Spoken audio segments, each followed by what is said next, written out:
Good evening, everybody. It's a crazy, crazy day. And so this video is coming from my old van, which I'm currently stuck in outside of Domino's Pizza because my key stopped working.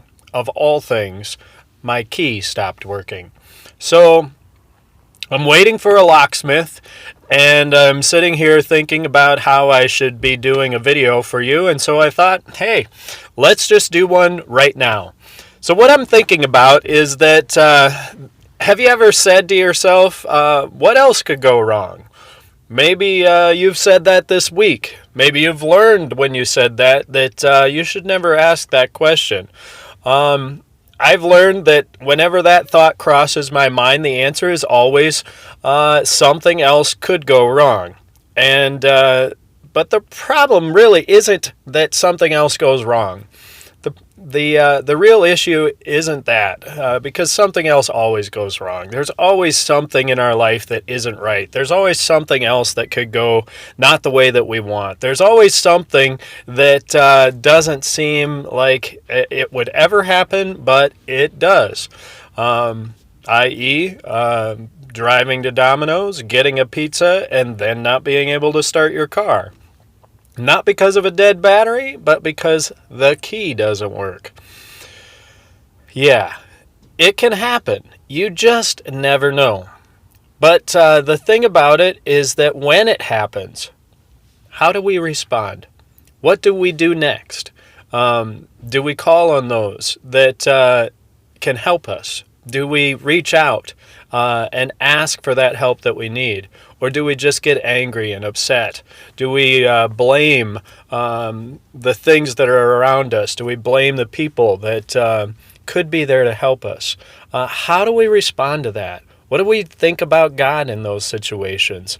I've spent a fair amount of the last half an hour doing some prayer.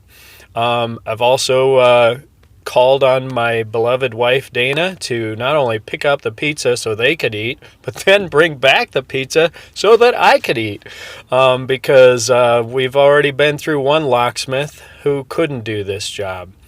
I am confident that eventually this will work itself out. In the meantime, patience is needed. Nobody likes patience. Nobody likes learning to be patient, but we are called to trust God and to have patience. Patience that allows us to see that we're not alone, that there are people who can help, that if we can wait, if we just hang on, that God will make a way. I'm reminded of a verse from Ephesians. It's at the end of Paul's prayer in Ephesians 2. And there Paul says, "Now to him who is able to do far more than we could ever ask or imagine, to him be glory, now and forever." To do far more than we could ever ask or imagine. That's the God that we have. A God who can do more than we could ever ask or imagine.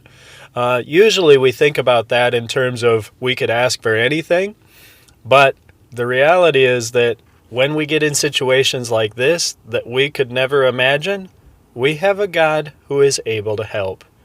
And that makes all the difference in whether we can be patient, whether we can see the help that we need, and whether we can ask for it and wait for it with hope, with faith, and with love. Peace and prayers. Keep living the story.